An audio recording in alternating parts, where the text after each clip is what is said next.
Boa noite, pessoal.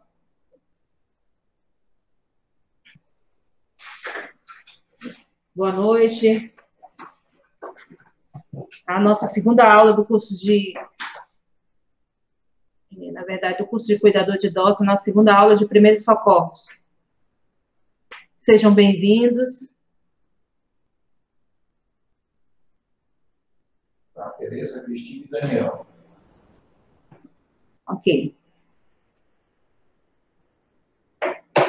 Na aula passada, nós estávamos falando um pouquinho sobre primeiros socorros. E falamos até o desmaio. Então, só para revisar,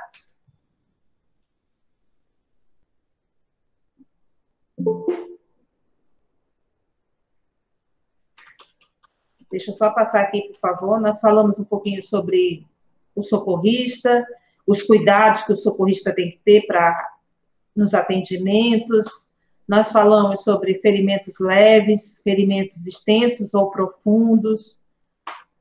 Falamos sobre hemorragia interna, hemorragia externa. Falamos também sobre hemorragia... Boa noite, tia. Oi, amiga, boa noite. Boa noite. Obrigada, é porque eu estou sem câmera, viu? Estou com um problema no computador, mas eu vou estar sempre participando. É a Laílma, viu? Oi, Laílma, seja bem-vinda. Tá dando para ouvir? Oi? Tá dando para ouvir?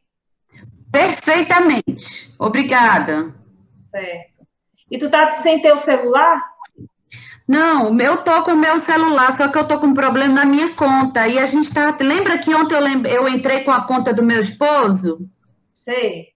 Aí hoje eu fui tentar consertar e aí tá dando problema, porque a minha conta é antiga e aí eles estão pedindo um telefone que eu nem tenho mais para refazer a senha. Eu sei a senha, só que não dá certo. Então eu vou entrar normal aqui e aí eu vou ver o que é que eu faço para consertar. Agora eu tô sem câmera no computador. Quando eu consertar, aí eu vou ficar no celular, tá bom? Ok. Mas tá dando para tu enxergar? Tranquilo, tudo. Então tá ótimo. Obrigada. Ok. Então, nós falamos um pouquinho sobre hemorragia nasal, falamos sobre torniquete e o desmaio. Foi isso que nós demos na aula da terça-feira. Falamos da manobra de contrapressão, principalmente essa manobra de baixar a cabeça na direção do joelho, com os braços, né, estendidos. Essa pressão aumenta o oxigênio no cérebro do paciente e melhora a condição do desmaio, ou do mal-estar que poderia provocar o desmaio. Foi o que nós falamos na aula passada. Ainda dissemos que poderia pedir para o paciente deitar, cruzar as pernas, deitar com a cabeça um pouco mais baixo do que as pernas, tá? Elevar as pernas também, ajuda a oxigenar essa área na cabeça e diminuir a sensação de mal-estar que pode vir a provocar essa baixa oxigenação pode vir a provocar um desmaio.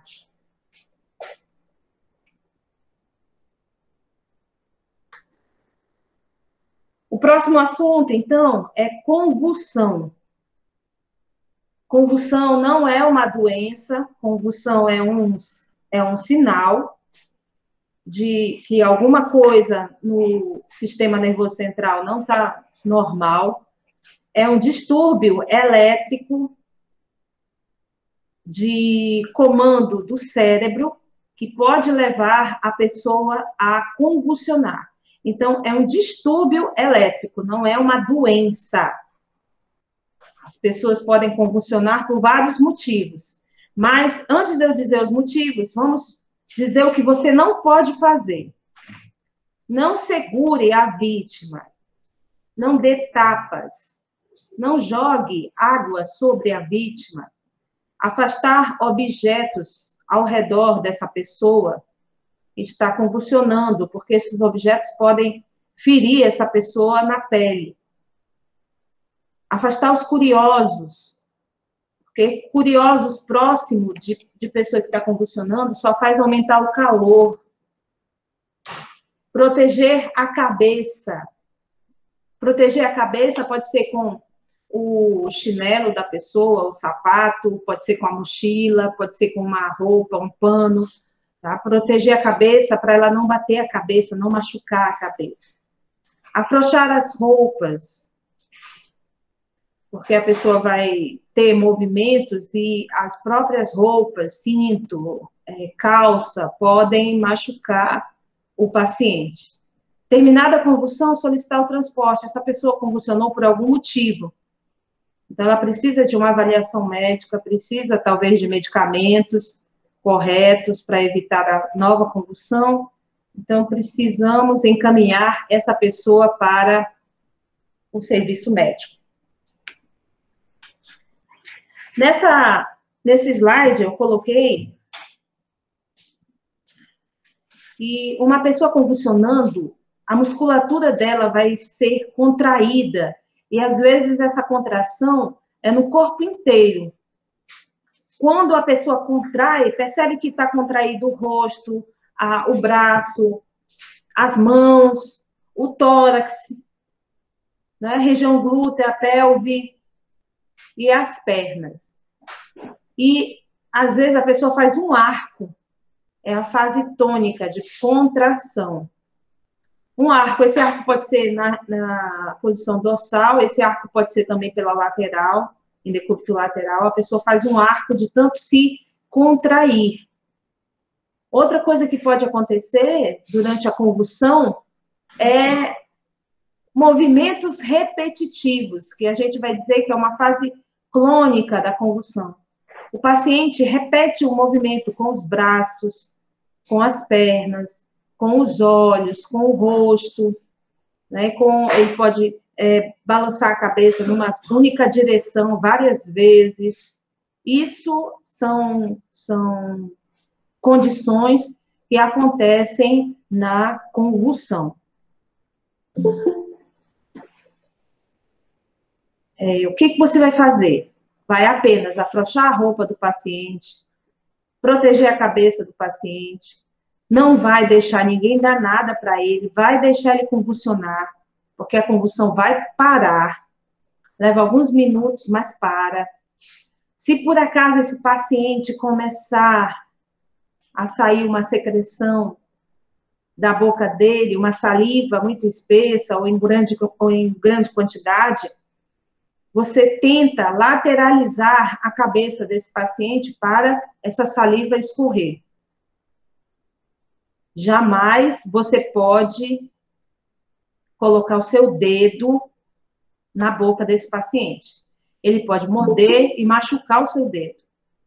Ele está respirando pelo nariz ou pela boca, você deixa a saliva escorrer se por acaso ele tiver com uma quantidade muito grande de saliva na boca, mas colocar o dedo jamais. É só virar a cabeça dele de lado, ok? Bom, a convulsão, ela pode ser causada por vários fatores. Por febre, crianças geralmente podem convulsionar com a temperatura acima de 38 graus. Porém, tem crianças que convulsionam com menos de 38, com 37,5.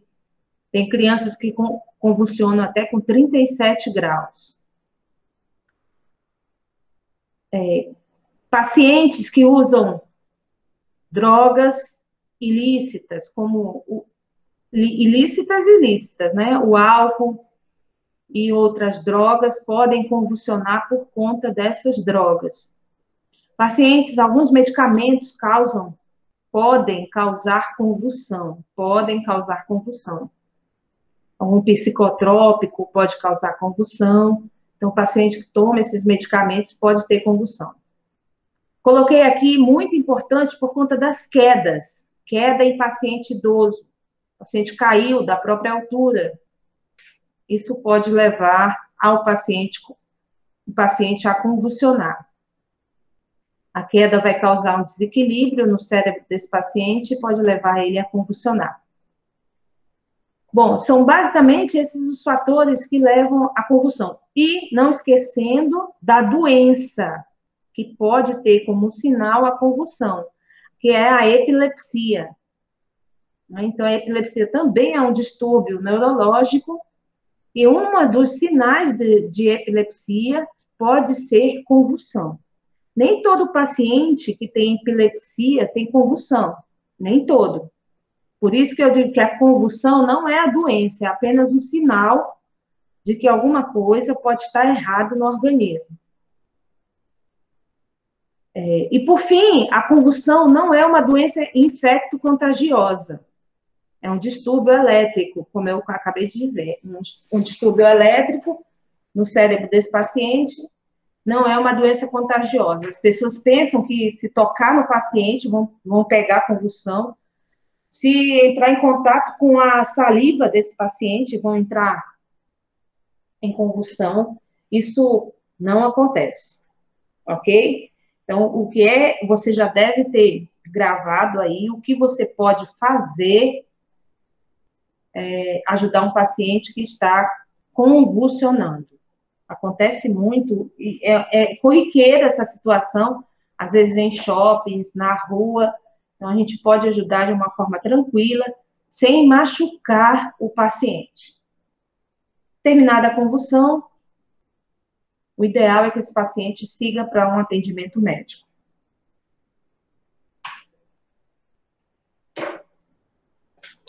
O próximo assunto são as queimaduras. Outra coisa muito comum, infelizmente, até mesmo com idoso. Eu gostaria até de fazer um parêntese, porque, às vezes, o cuidador entrega na mão dos seus pacientes, ou do seu paciente, uma caneca, uma xícara com café, com leite. E, às vezes, pode ser que seja muito cedo e o paciente ainda esteja com sono, ou ainda ele não dormiu bem a noite inteira, ele cochila durante o dia. Lá o cuidador entrega a caneca de café, de leite ou de mingau na mão desse paciente, ele acaba cochilando e dormindo e derramando essa caneca nas suas pernas ou no seu corpo, provocando queimadura. Isso a gente já viu acontecer várias vezes, então vocês se alertem para que vocês não façam isso, entregar comida quente na mão do paciente, principalmente se ele estiver sentado, ele pode cochilar com aquele alimento e se queimar. Bom, as queimaduras são lesões na pele, provocadas geralmente pelo calor, pelo frio, mas que podem também ser provocadas pela eletricidade, ou também por contato com certos produtos químicos, por radiações ou até por fricção. Por exemplo, um relógio no braço de um paciente que esteja muito apertado pode causar uma lesão na pele desse paciente por calor e atrito entre a pele e o relógio. Então, nós vamos chamar que essa lesão foi uma queimadura provocada pelo relógio. Isso é só um exemplo de queimadura provocada por fricção. Eu deixei, nesse caso, uma classificação mais antiga, existe uma classificação mais moderna, mas para nós, cuidadores, atende aí a nossa necessidade de entender o que é que você pode fazer no caso de uma queimadura.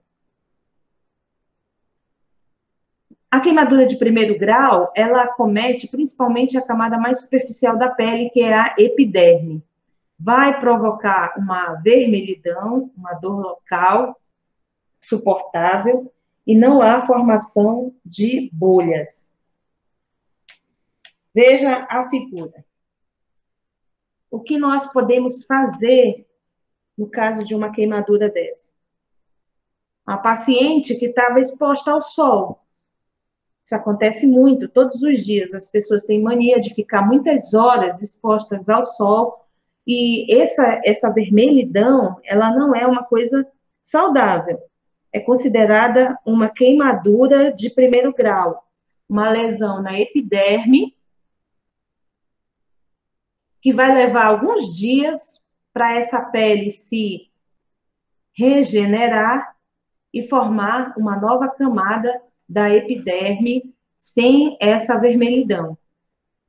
Geralmente, essa pele que morre faz uma descamação, popularmente a gente diz que descasca, quando já vai formando a nova pele. Isso leva pelo menos umas 2 a 3 semanas, que é o tempo de renovação da epiderme. Nessa foto de baixo é uma queimadura de criança, muito comum as crianças mexerem nas panelas, né? Quererem segurar a panela, meter a mão no fogão, e isso pode causar queimaduras leves até queimaduras graves com as crianças. E aí eu pergunto para vocês, o que é que você vai fazer no caso de uma queimadura leve?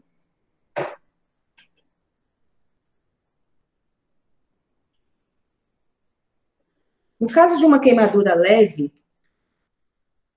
o remédio que nós podemos utilizar é a água. A água, nesse caso, é o melhor remédio. Lavar bastante, molhar bastante essa lesão.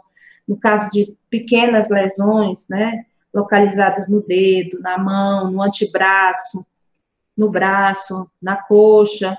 Lavar bastante, se possível, mergulhar esse membro numa bacia com água.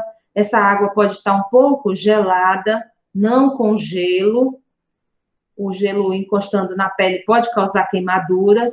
Então, não devemos colocar as pedras de gelo de modo que fique encostado na pele. Mas a água gelada alivia a dor do paciente, causa menos incômodo. E, às vezes, se você deixar até o paciente dizer que não está mais sentindo dor, daí para frente ele não vai mesmo mais sentir incômodo na queimadura.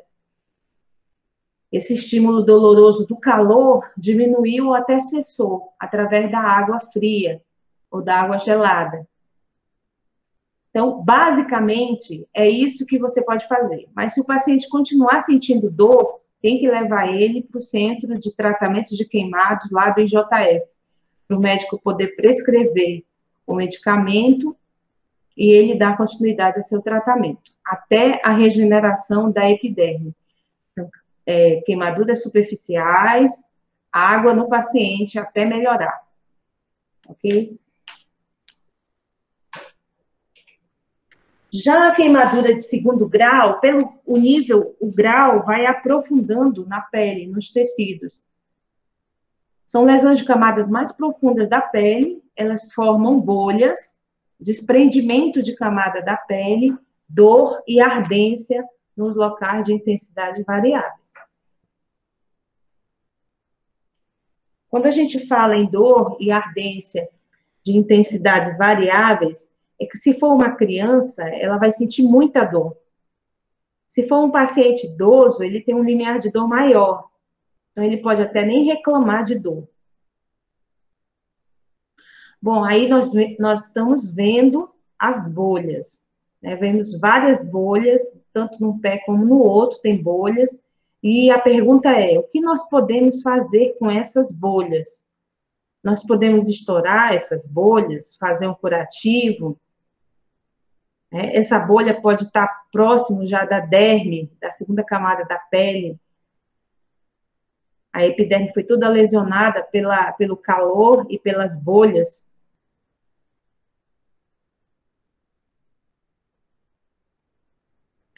Então, na verdade, você como cuidador não pode estourar essa bolha.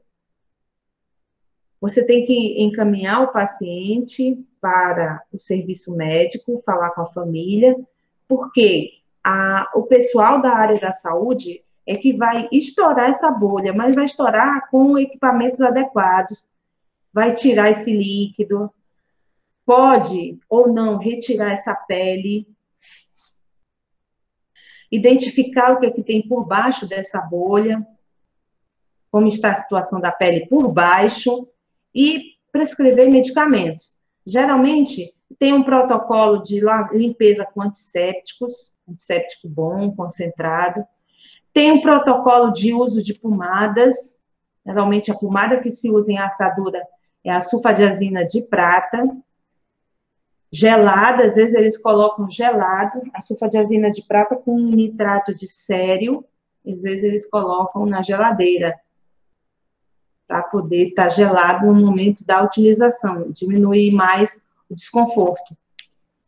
Então, não podemos estourar as bolhas. Nós, em casa, em residência, não podemos estourar a bolha. Não pode esquentar uma agulha, como o pessoal faz na beira do fogo, estourar a bolha. Não pode esquentar tesourinha na beira do fogo para tentar cortar essa pele. Nada disso pode fazer, porque esse ferimento pode infeccionar, pode proliferar micro-organismo por baixo dessa pele, pode levar até a necrosar essa parte que está com esse tecido lesionado. Necrosar é um tecido que morre, depois vai ter que ser retirado.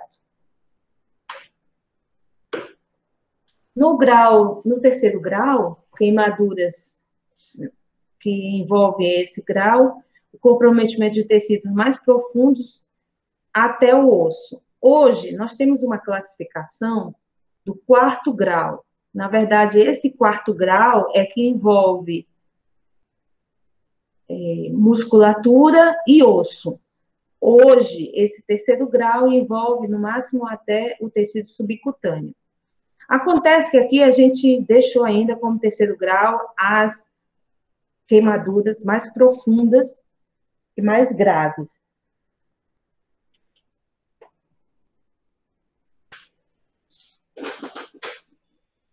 Então, eu tenho aí 2 pacientes, né, que tiveram aí queimaduras severas.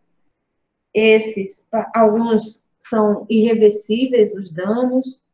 Outro paciente aqui, ele ainda está com o tecido necrótico aqui exposto. A gente percebe que esse tecido aqui, meio rosa, ele praticamente morreu. Provavelmente vai ter que ser feito um debridamento, uma retirada desse tecido. É uma queimadura extremamente grave, né, e o paciente pode até sofrer desidratação com essa queimadura, porque quando queima a nossa pele, numa quantidade muito grande de pele, nós estamos perdendo também uma quantidade muito grande de água. Então, pacientes grandes queimados, eles desidratam muito rápido, então tem que fazer rapidamente soro na veia para eles poderem hidratar o corpo. Bom, os cuidados que nós vamos ter na queimadura, tá? Eu enfatizo o seguinte: o cuidador dentro da residência, ele não tem equipamentos sofisticados, não tem um aparato, né, de equipamentos técnicos, não. Ele tem as coisas de dentro de uma casa normal, e é com essas coisas que ele pode realizar primeiros socorros. Às vezes, o ato também, gente, de não fazer, ou não causar dano, ou não mexer com o paciente, também isso é primeiros socorros, né? Eu fui treinado para, naquele momento, não tocar no paciente. Então, só estou dando um exemplo, e no caso da queimadura, é do mesmo jeito. O que nós temos dentro de casa é água. É com a água que você vai ajudar o paciente nas 3 tipos de queimadura. Na de primeiro grau, na de segundo grau e na de terceiro grau. Na queimadura ainda de terceiro grau, como a gente acabou de ver, esse paciente você pode apenas molhar um pano, ou então uma gaze com água, colocar na queimadura e levar para o hospital. Porque o objetivo é evitar o estado de choque. Que choque é? Choque hipovolêmico, por conta de água. Por diminuição de água no corpo, ele pode entrar em choque hipovolêmico. Controlar a dor desse paciente. O paciente se agita com a falta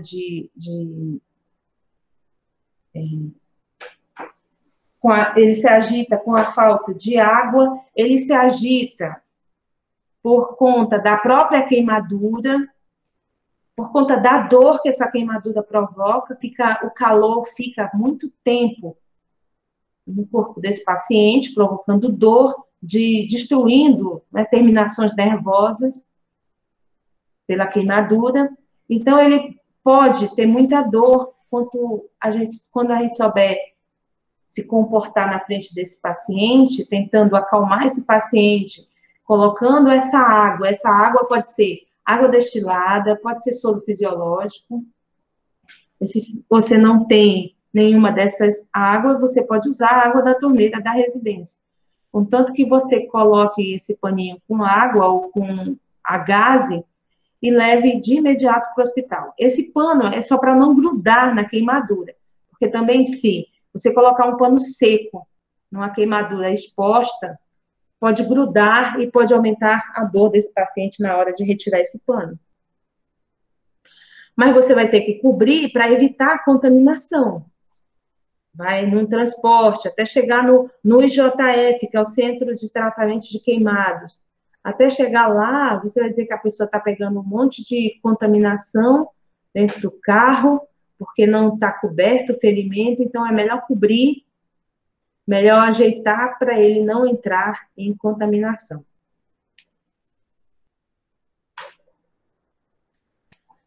Atenção, não aplique óleos, loções ou outras substâncias em queimaduras externas. Não retire nada aderido na queimadura. Não fure as bolhas. Não toque na queimadura, porque tocar na queimadura provoca infecção.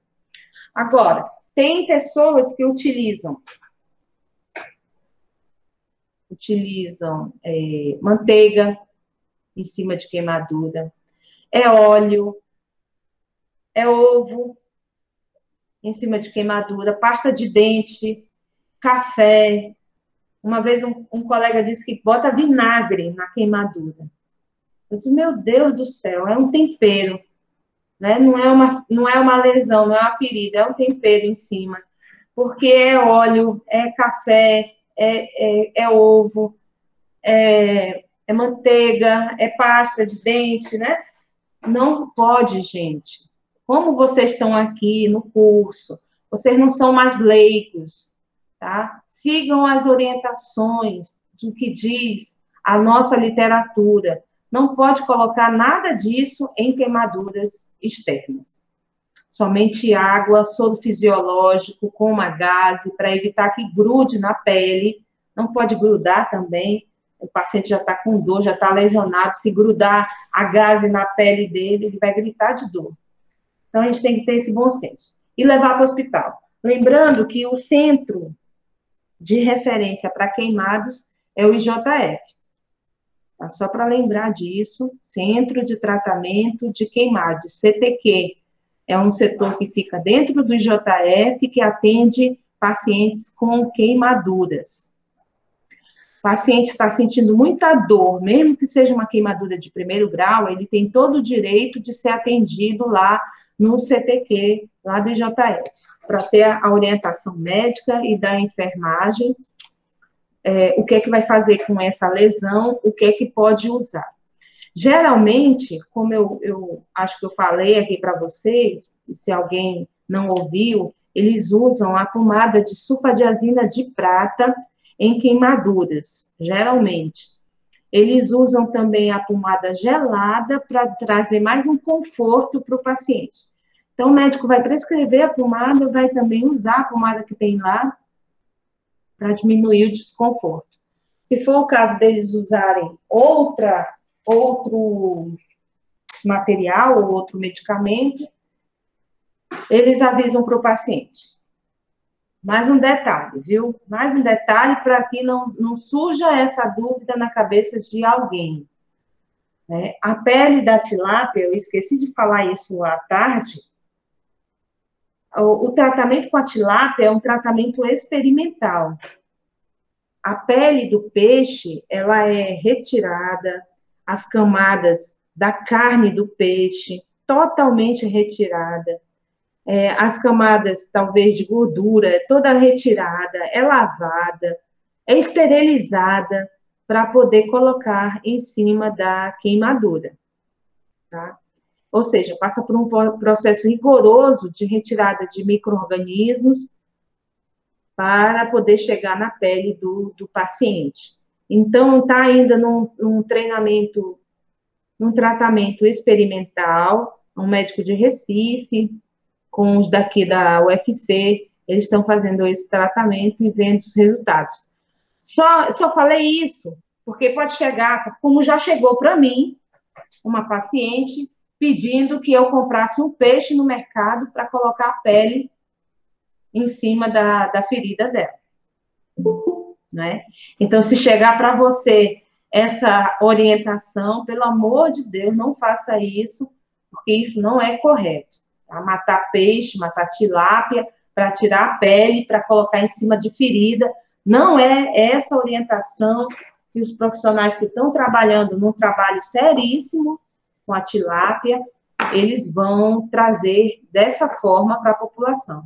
Não é todo mundo que vai comprar o peixe na feira, tirar a pele e colocar nos ferimentos. Não é assim que funciona. Deixei esse tema porque o cuidador, ele já é orientado na residência a tomar sol com o paciente ou colocar o paciente para banho de sol, pelo menos 15 minutos a 20 minutos por dia. Por dia. Acontece que a exposição direta dos raios solares a gente chama de insolação. Quando o paciente passa muito tempo andando ou sob o efeito do sol, isso pode causar a insolação. E nada mais é do que uma desidratação causada pelo sol e pelos raios solares, pela radiação provocada pelos raios solares. Já intermação é a ação indireta dos raios solares. O paciente, ele está abrigado do sol. Como assim, professora? Ora, o paciente pode estar com um guarda-sol, um guarda-chuva, uma sombrinha, você segurando isso para ele. Mas o dia está muito quente e os raios solares atingem, sim, o guarda-chuva, e o calor transmitido por esses raios solares, esse calor passa para o paciente. E isso pode provocar no paciente, principalmente pacientes idosos, uma desidratação. E aí, o que você vai fazer? Só lembrando, insolação é os raios solares direto, e intermação é os raios solares através de um objeto que você tem. Então, o que é que você pode fazer? Retirar a vítima do local. Ora, se ele está se sentindo mal, às vezes a visão fica turva, fica escurecida, a pele fica ressecada, sente um mal-estar, pode sentir vontade de vomitar, e isso pode ser desidratação. Então, a gente tem que oferecer líquidos frios, somente se o paciente ainda está conversando, falando com você, se ele está consciente. Se ele desmaiou, se ele está sonolento, é porque a desidratação é mais severa ainda, então tem que transportar esse paciente para o serviço de saúde, tá? Para o serviço médico, e resfriar o corpo da vítima, né? Pelo menos tirar a roupa que esteja provocando muito calor, para poder encaminhar para o serviço médico.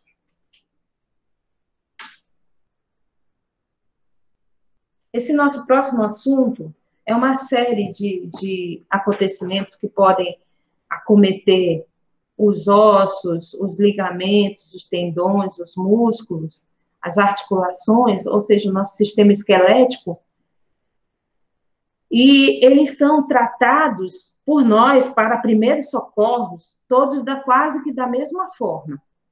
Tá? Da mesma forma, com imobilização e gelo. E o gelo ajuda, né, gente? Ajuda a fazer vasoconstrição, diminui o edema, diminui a dor. O gelo é um remédio. Então, quando o paciente estiver nessa fase, quando o paciente estiver, aliás, acometido qualquer estrutura do sistema esquelético, causando uma lesão, nós podemos usar o gelo. Nesse caso que eu coloquei aqui, a fratura pode ser fechada ou fratura exposta. São conceitos extremamente simples, existe muita coisa por trás disso, mas eu coloquei o que é mais simples para a gente poder discutir. Ora, fechada, eu não vejo o osso quebrado. E exposta, eu vejo o osso quebrado. Simples assim.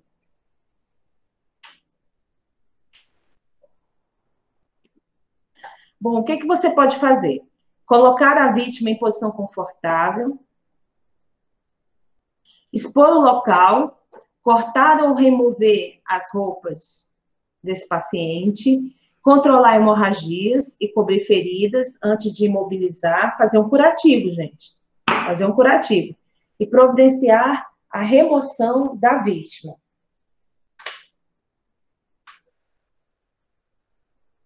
Para imobilização, você pode usar madeiras, tábuas, jornais, revistas, panos. Não deve fazer massagem no local, não deve amarrar no local da fratura e não tentar colocar o osso no lugar. Nós vamos já voltar de novo para esse slide. Primeiro vamos ver o que é uma fratura fechada e o que é uma fratura exposta. Então, nesse slide, nós temos uma fratura exposta, onde o osso, provavelmente a fíbula, que é um osso estreito que nós temos na perna, nós temos a tíbia e nós temos a fíbula. Com o impacto do trauma, a pele se rasgou completamente e a gente tem que ver que aí nós temos músculos, tendões, nós temos aí a epiderme, a derme subcutâneo, todos esses tecidos se rasgaram e se apresentaram na superfície da pele. Então, isso aí nós temos que é uma fratura exposta. Nesse caso, é muito importante você prestar atenção, porque nós não podemos chegar num hospital, só no caso da fratura exposta, não tem problema nenhum você abrir a boca e falar, porque você está vendo ali o osso para fora. Doutor, o paciente está com uma fratura exposta, o osso está aqui do lado de fora. O médico entende que você entendeu que o osso está para fora, então é fratura exposta. Mas nesse caso, você não pode chegar para o médico e dizer: olha, doutor, o paciente fraturou. Como é que você sabe que o paciente fraturou? Certo? O médico vai perguntar isso. Como é que você sabe que ele fraturou? Ok? Porque é mais difícil. Agora, tem alguns sinais que a gente pode prestar atenção e desconfiar, é a coisa que você tem que dizer, a palavra certa, desconfiar que tem fratura. A primeira coisa é o edema. O edema é o inchaço. Olha o pé do paciente como está. Olha o volume, olha os dedos. Olha a região plantar. Totalmente edemaciada. Apesar da foto, nós visualizamos aqui que está edemaciada. E através do raio-x, esse raio-x que está do lado direito, se você observar, esse aqui é o pé normal e esse é o pé fraturado. Olha o volume ao redor dos ossos, olha o volume ao redor dos ossos aqui do membro do pé, que não tem fratura. Então, o edema, ele é um sinal de quando os tecidos foram lesionados e se tem um extravasamento de líquido para esses tecidos e um processo inflamatório também nessa região. O edema é um dos pontos. O outro ponto é que você vai perceber sangramentos. A gente vai dizer que são hematomas ou equimoses, manchas na pele, né? Ou talvez um hematoma, a gente percebe por conta da brutalidade do choque entre o osso e os tecidos do nosso corpo. E, por fim, você vai pedir para o paciente mexer levemente aquela região que provavelmente tem uma fratura. Na maioria dos casos, ele não mexe, ele não vai conseguir mexer o pé, não vai conseguir mexer os dedos. Você pode até pedir para ele, tenta aí mexer os dedos, mas isso, às vezes, é até uma defesa do nosso organismo. Há um desligamento, né, da função dos nervos. Às vezes é rompimento dos nervos, e às vezes há um desligamento dessa área, porque ela está lesionada. Se for colocar como se estivesse normal, o paciente ia mexer o pé. Então, o organismo cuida de desligar algumas ações de sistema nervoso e provocar essa perda de movimentação também por conta da fratura.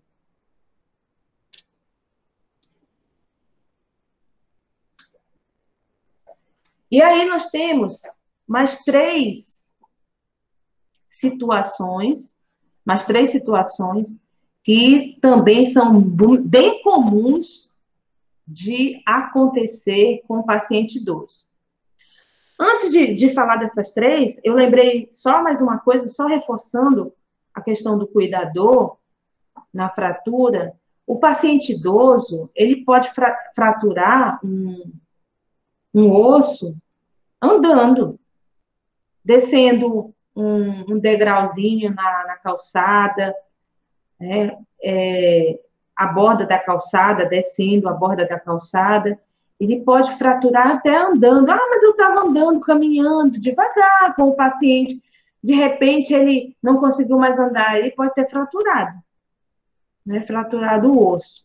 Então, o paciente idoso é bem complicado, você tem que ter muito cuidado, principalmente quando vai avançando a idade. Pode se fraturar mobilizando ele na cama, mudança de decúbito, pode fraturar o paciente também. Ou pode causar fraturas. Então, é um paciente mais delicado, onde você permanece com todo o cuidado para não causar lesões nesse paciente. Bom, falando de luxação, entorse e contusão. A luxação, na verdade,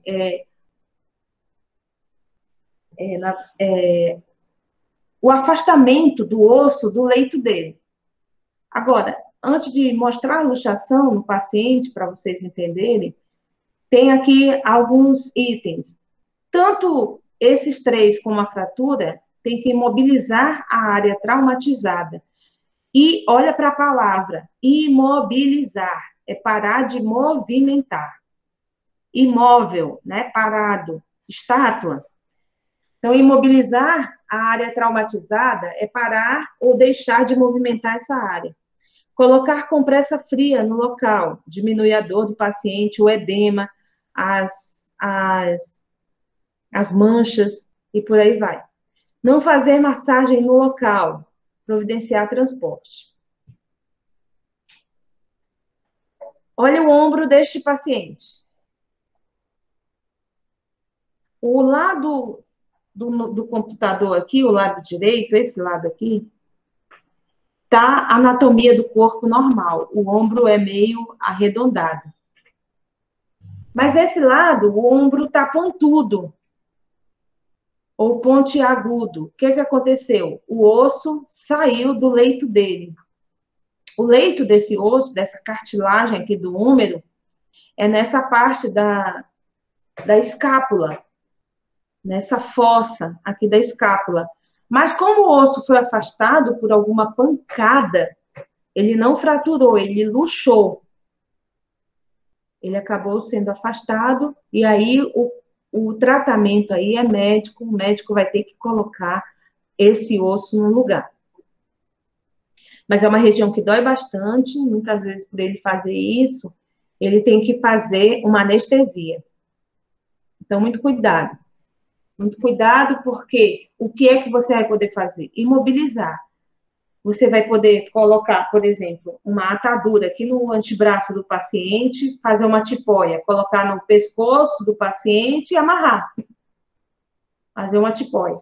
Agora, ele vai ter que ir para o hospital, vai ter que fazer um raio-x, vai ter que um médico colocar o osso dele no lugar, tá? E isso não é função nossa, nós apenas vamos imobilizar e, se no local da dor, poder colocar uma compressa de gelo ou uma compressa gelada.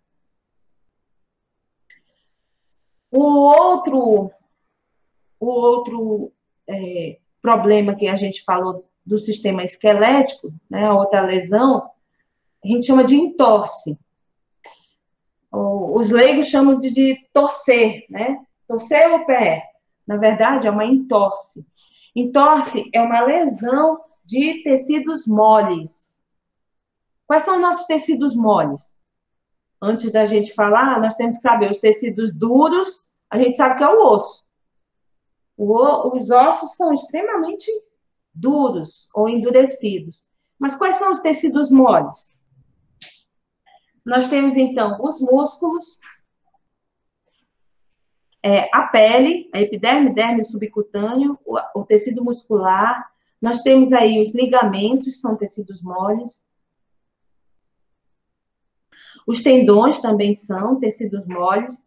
Então, nós temos essas estruturas. Nesse caso, vocês percebam aqui bem pequenininho, esses tecidos branquinhos, ligando um osso ao outro, se chama ligamento.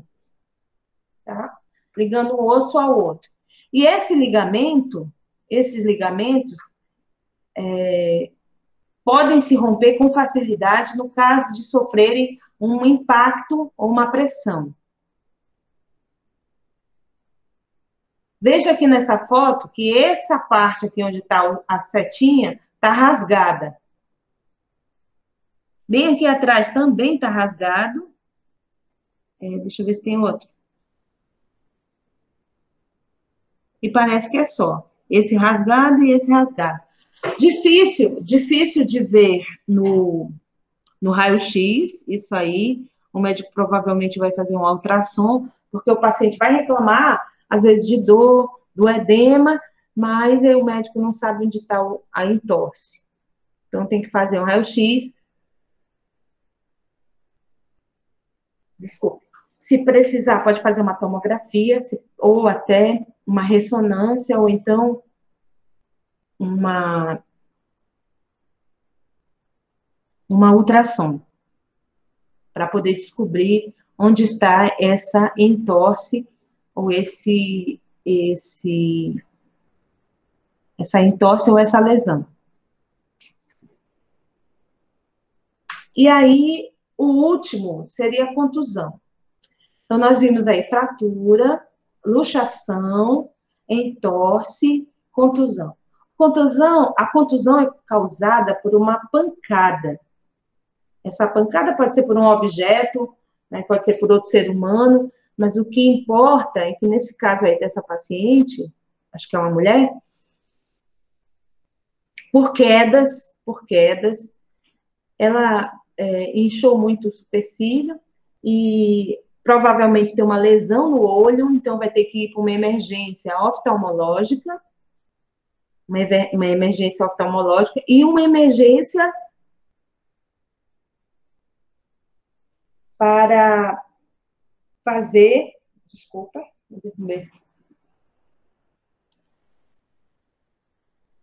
para fazer uma tomografia para ver se essa paciente não teve nenhuma lesão no encéfalo ou dentro da caixa craniana, no cérebro dessa paciente. Então, nós temos aí um caso aí muito, talvez, grave, de uma região do olho machucada, e também tem que afastar a possibilidade de lesão cerebral dentro da caixa craniana. O resto é um grande hematoma, tanto na parte de cima, quanto na parte de baixo do olho. Nós temos grandes hematomas, coleções de sangue provocado por pancada. E a gente chama de contusão. Quando eu disse, todos 4, fratura, entorse, luxação e contusão. Todos 4, onde precisar, a contusão também não é só no olho, pode ser na perna, pode ser no braço, precisam de imobilização, principalmente os 3 primeiros. Não pode mais mexer nesse membro que está maltratado, ou que está fraturado, ou que está luxado, não pode mais mexer. Então, aí nós temos, por exemplo, um pedaço de tábua, um coxim, um paninho para colocar na mão, observa que é para dar mais conforto ao paciente e para estabilizar também o antebraço do paciente. E estamos colocando aí uma atadura para prender e para ir para o atendimento médico. Isso é imobilização, que pode ser feito pelo cuidador, sem nenhum problema, basta ele ter conhecimento. Passou? Veja, uma fratura de tíbia na perna do paciente. Onde está a fratura? Deixa eu apontar aqui para você ver. O osso que partiu aqui, ó, quebrou. Veja, foi colocado um coxim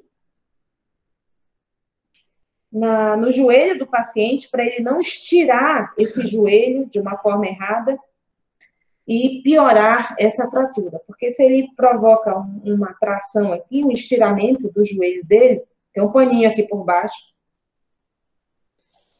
Se ele traz esse osso para cá, essa parte, se ele traz essa parte para baixo, essa parte aqui que fraturou pode ir para cima, fazendo, então, uma fratura exposta. A fratura era interna, de repente ela se tornou uma fratura exposta, complicando ainda mais a vida desse paciente. Então, lá nas recomendações, a gente diz, imobilize com um material rígido, amarre o membro do paciente, aqui está todo amarrado, pode ser com pano, com atadura, tá? Pode ser com esses dois materiais. Amarre o órgão do paciente, agora, não pode amarrar com força, não pode amarrar em cima da fratura, não pode amarrar em cima da fratura, tem que ser ou antes ou depois, como está aqui perfeita essa imobilização. E tem que imobilizar uma área muito maior do que a fratura. Você disse assim, por que ele não botou uma tábua aqui até o joelho? Botava uma tábua aqui do joelho até o pé. Porque se botar uma tábua aqui no joelho, ele vai dobrar o joelho e o osso vai rasgar aqui a perna. A imobilização tem que ser bem maior, tem que ser bem mais para cima, pegando toda a área que está lesionada e boa parte, e até uma articulação acima, como é o caso desse daqui, ó, a articulação. Daí ele não mexe, não consegue mexer mais a perna de jeito nenhum. Veja, um paciente desse pode ser imobilizado até a chegada do transporte, do SAMU, por exemplo.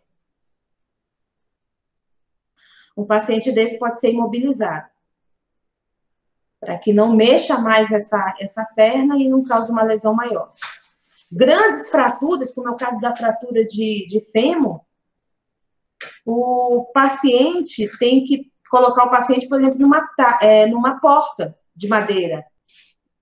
Tá? Uma tábua muito comprida, ou então numa porta de madeira, para que ele possa até ser transportado nessa condição, ou fique esperando o resgate sem se mexer mais, imobilizado.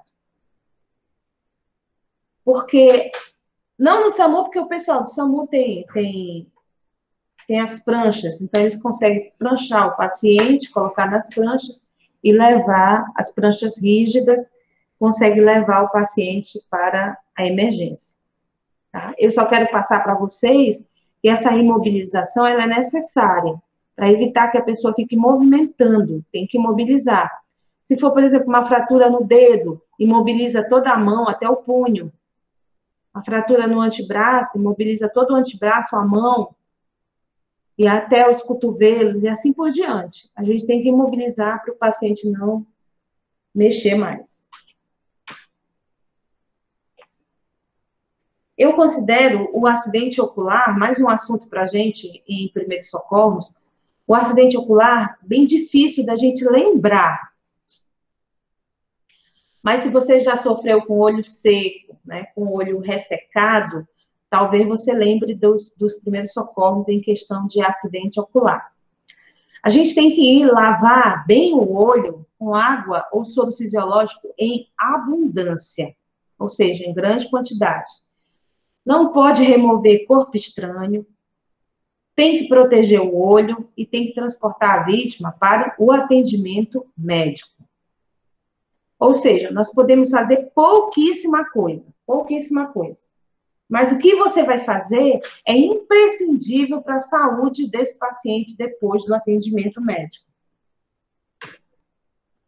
Nós temos nessas duas fotos um prego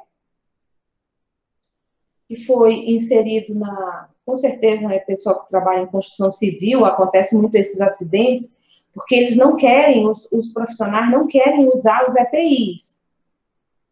Eles têm muita resistência em usar os EPIs. Então, acontece esse tipo de erro.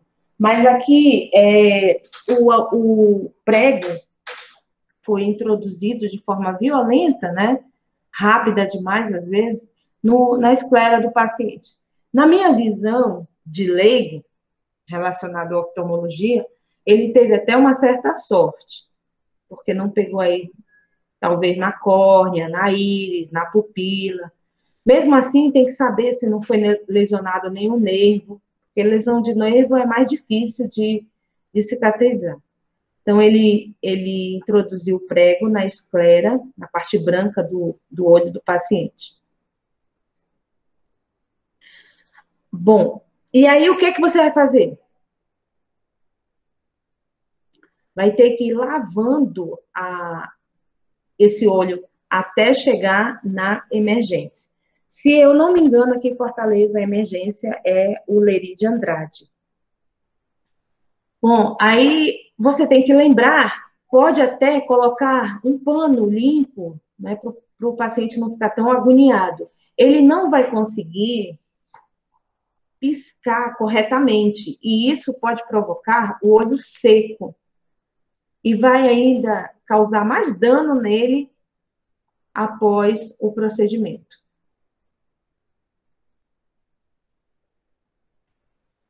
Então, a gente pode lavar o olho do paciente, colocar um paninho nesse olho e levar para a emergência. Lavar com bem soro e não esquecer de sempre umidificar até chegar na emergência. Nesse outro caso é mais complicado ainda, porque você tem que lembrar, por isso que eu digo, a lesão ocular, você vai ter que lembrar desses detalhes. Eu espero que ninguém passe por esses aperreios, né? Mas se passar, pelo menos não vai piorar, porque o objetivo do atendimento de primeiros socorros é não piorar a lesão, já está grave, e a gente não faz nada e deixa piorar essa lesão, então esse não é o objetivo. Nesse caso foi um anzol, né? O anzol, ele colocou no olho e deve ter aí várias lesões por conta desse formato do anzol, mas essa parte do anzol é pesada para essa área do olho. Então, o que tem que se fazer? Objetos que fiquem pendurados perto do olho do paciente, devem ser presos com fitas, para evitar puxar ainda mais esse tecido do olho do paciente que já está lesionado. Então, temos que lembrar que objetos que fiquem pendurados, passa uma fita, sei lá, um esparadrapo, micropore, o que tiver, para evitar que esse objeto ainda maltrate mais ainda o paciente e piore a situação dele depois da cirurgia do médico. Oi, desculpa.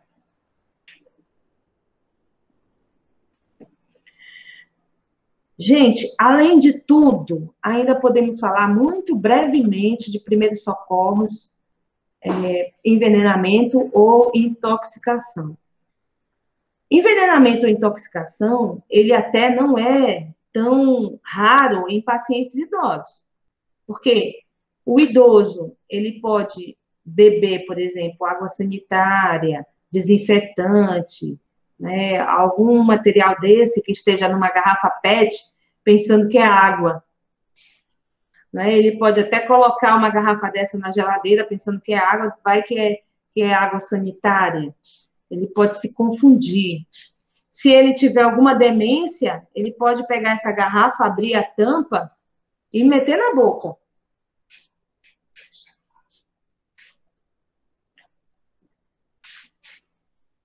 E aí, você tem que ter muito cuidado com isso. Não deixar garrafas abertas, garrafa com ácido, garrafa com água sanitária, garrafa com com desinfetante, com detergente, o idoso pode colocar na boca, virar essa garrafa, achando que é para beber alguma coisa. Isso vai provocar um envenenamento ou uma intoxicação no paciente, dependendo do material que ele ingerir. Essa conduta, ela é uma conduta bem diferente das outras, porque na maioria dos casos, você vai chamar o socorro, vai pedir ajuda, vai relatar o que está acontecendo com esse paciente, para alguém poder lhe ajudar. No caso do envenenamento, a gente tem que agir rápido, pegar esse paciente e levar para o hospital quase que imediatamente, tá? Remover a vítima do serviço de saúde imediatamente. Por quê? Se por acaso você chamar a ambulância, o SAMU vai demorar aí 30, 40, 45 minutos para chegar lá no local, já deu tempo de absorver o veneno e esse paciente entrar em óbito. Então, não é uma coisa que dá para a gente esperar por muito tempo. Outra coisa importante, eu ia até consultar se isso ainda é verdadeiro, porque esses números que eu coloquei, eu tirei da internet, do Instituto Dr. José Frota, de Fortaleza, mas já faz algum tempo.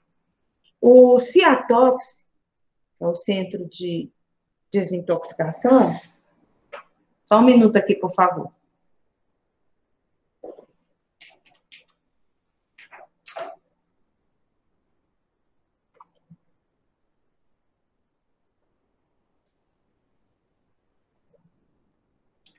Só um instantinho, gente. É o Centro de Assistência Toxicológica de Fortaleza, CIATOX, para dizer o nome correto aí para vocês. Tá? Diz aqui o telefone 3255-5012. Deixa eu ver se eu continuo aqui. Vocês estão enxergando a minha apresentação, então? Responde aí para mim, por favor, que eu não estou aqui na tela. Sim. Tá? Está enxergando? Sim, perfeitamente. Ok. Então, deixa eu dizer aqui para você. 3255-5012. Eu vou até mudar depois esses telefones aí. Mas também não dá para tu consultar se ainda esses telefones da ação do CIATOX? Para depois a gente mudar esses, não? Ah, não. Sim, porque o que acontece? Uma vítima de intoxicação, ele bebeu alguma coisa, algum veneno, tomou não sei quantos comprimidos, né? Acontece muito com as meninas, tá? As adolescentes, os adolescentes que cometem que tentam, né, contra a própria vida, querem se suicidar, eles tomam muito veneno de rato, chamado chumbinho. Como tem pacientes lá nas UTI do IJF, sempre tem uma menina jovem de 17, 16, 15 anos, porque tomou chumbinho, geralmente por conta de namorados, de algum relacionamento amoroso, depressão, né, também, e por aí vai. E aí, essas meninas, quando tomam esses medicamentos, o médico, se ele for avisado por telefone, tá? É um tipo do serviço que você pode se comunicar por telefone com o médico, já avisando o quadro do paciente. Já dizendo se você viu ou se você presenciou ou alguém lhe falou, já dizendo, antecipando o que esse médico vai fazer. Muitas vezes, o antídoto para o veneno que foi tomado pode ter dentro de casa. E aí, se você já informa o que o paciente tomou, o médico pode orientar a reverter esse quadro já começando dentro de casa. Mas isso tem que ser feito em conjunto com o médico e o paciente, ou a família do paciente, na verdade, ou o cuidador, porque não podemos fazer da nossa cabeça nem da cultura popular. Não podemos, por exemplo, dar leite para o paciente, não podemos fazer o paciente vomitar. Se for um ácido que ele tomou, ele engoliu o ácido queimando, e se você provocar vômito, o ácido volta queimando. Então, são duas lesões, a de entrada e a de saída. Tá? Então, ligar para esse centro, se esse telefone não é mais, procura, bota na sua agenda o telefone correto do Ciatox, você procura no Google, para que você possa saber o que fazer. De repente, o seu idoso engoliu água sanitária.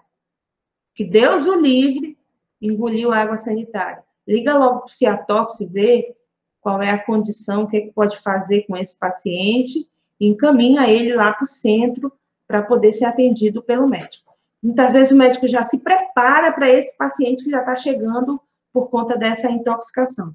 Tanto o queimado, o centro de queimado faz isso, quando recebe a notificação de que tem um paciente para ser levado até o centro de queimados, quanto o de intoxicação também.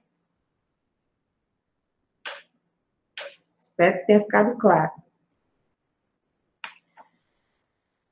Quando a gente dá essa aula aqui, nós fazemos questão de mostrar a manobra de desobstrução das vias aéreas, chamada manobra de Heilig ou Heinrich, como que você quiser falar. Isso acontece com objetos sólidos. O paciente se engasga, um pedaço, sei lá, de pão, de carne, né, comendo alguma coisa desse tipo, algum objeto que ele colocou na boca. Então, esse paciente não consegue falar, não consegue tossir de forma eficaz, porque se ele conseguisse tossir, ele colocaria para fora. O que você vai fazer? Vai aproximar-se por trás, posicionando as mãos no apêndice xifoide. O que é o apêndice xifoide? Palpa aí em você, bota sua mãozinha na boca do estômago, no final do osso do externo. Se você colocar sua mão, você vai ver que afunda, né? No final do osso do externo, aqui, ó, no apêndice xifoide. O nome é esse, é um nome feio, mas na verdade é a ponta do osso do externo que tem uma cartilagem que a gente diz que é apêndice xifoide, depois do final do osso do externo. Bom, você coloca a sua mão em punho, com os dedos fechados. A parte do polegar você encosta nessa área aí do apêndice xifoide, mas onde afunda. E com a outra mão, não dominante, você segura e você vai fazer esse movimento, ó. Esse da seta. Para trás e para cima. Certo? Para trás e para cima. Esse movimento vai fazer com que o paciente, aliás, crie uma pressão através do diafragma, empurrando o ar que tem no pulmão para expulsar o objeto que esteja na garganta desse paciente. Essa manobra você vai fazer várias vezes, tá? Até a desobstrução total. Essa manobra, quando a gente aprende, você pode fazer qualquer pessoa da sua casa, só para você treinar, não precisa apertar com força, porque senão a pessoa pode até vomitar, mas só para você entender como é a mão. A mão, gente, ó. Professora, Oi. Só para me entender, a mão direita, ela está fechada totalmente. E aí está sobre ela pressionando, é isso? Eu vou abrir aqui só para eu mostrar para vocês a manobra. Eu agradeço. Gente, ó, a mão fechada. Essa parte da mão, que faz esse furinho, é que tem que encostar aqui na boca do estômago. Não é virado assim, não. Nem virado ao contrário. Não é desse jeito, não. É essa parte do furinho feito pelos dedos fechados. Ó, essa parte que aperta. A outra mão não dominante. Essa vai ser a sua mão dominante. A outra não dominante. Aqui você tem força, que você escreve. É a dominante. A não dominante você vai segurar, apertar. E o movimento para trás e para cima, com força, viu? Você vai dar um sopapo com força no paciente. Essa manobra, não são poucos os relatos, até de cuidadores aqui do próprio curso, que disseram que tiveram êxito nessa manobra e desobstruíram e salvaram a vida dos pacientes, onde eles estão cuidando deles. A gente teve um caso de uma menina, que ela é muito baixinha e o paciente muito alto, e o paciente estava deitado, acamado na cama dele, claro, e ele estava comendo alguma coisa e engasgou. Então, ela subiu na cama do paciente, pegou ele por trás. Imagine aí a cena, ela subiu na cama, pegou ele por trás e fez essa manobra corretamente, e ela conta que conseguiu desobstruir a via aérea do paciente, tá? Então, não são poucas as pessoas que já fizeram isso e conseguiram salvar a vida das pessoas. Vocês estão vendo aí o slide? Sim. Tá? Ok. Essa manobra, ela funciona para os sólidos, porque para o líquido, você tem que ou aspirar com o aspirador e fazer líquido, que a gente diz, o paciente está engasgando aí com água, com suco, sei lá. Vai ter que aspirar o excedente da boca dele, fazer ele cuspir tudo que está na boca, tossir, de preferência, deitar ele e virar ele de lado, para que essa água saia, tá? Mas a manobra não é para os líquidos, é para os sólidos. Qualquer coisa sólida que engasgou, que o paciente engasgou. Nessa primeira figura, o paciente, quando ele está engasgado, ele não vai conseguir responder às suas perguntas, ele vai levar logo a mão no pescoço, é um sinal de que ele está mostrando para você que ele está engasgado.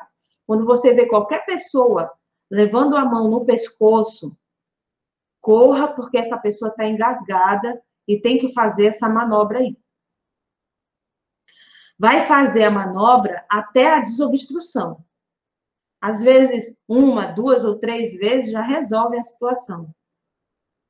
Mas tem pacientes que precisa fazer mais. E se por acaso isso pode acontecer, você não conseguiu desobstruir a via aérea do paciente, em poucos minutos, entre mais ou menos 3 a 5 minutos, esse paciente vai desmaiar. Vai desmaiar por falta de oxigênio no cérebro dele. Então, ele vai desmaiar, ele pode entrar em parada respiratória e, logo após, pode entrar em parada cardíaca. E aí a gente junta as duas, então ele entrou em parada cardiorrespiratória. Aí, nesse momento, infelizmente, você tem que rapidamente chamar o SAMU, porque você fez a manobra e não conseguiu desobstruir, e você vai começar a RCP, que é a ressuscitação cardiopulmonar. Não é à toa que as pessoas também ficam por trás e colocam um pé na frente e um pé atrás. Para quê? Para apoiar. Às vezes ficam até um pouco de lado nas costas do paciente. Para quê? Porque se esse paciente desmaiar, você já está aí atrás, você consegue segurar esse paciente, colocar ele no chão para começar a fazer a manobra do RCP. Certo? A ressuscitação cardiopulmonar. Então, todos nós precisamos saber fazer isso aí. Ainda existe a possibilidade, tá, do próprio profissional, nesse caso, né, conhecer a manobra da autodesobstrução. O que é isso? Eu nem coloquei aqui uma imagem, mas é apoiar o abdômen lá nesse apêndice xifoide sobre o encosto de uma cadeira larga, de preferência uma cadeira larga, para que se comprima o abdômen na tentativa de deslocar o corpo estranho. Então, a autodesobstrução é você apoiar essa região do apêndice tifoide numa cadeira larga e tentar empurrar várias vezes para desobstruir alguma coisa que ficou empatando o oxigênio, de passar na sua garganta e na sua árvore respiratória.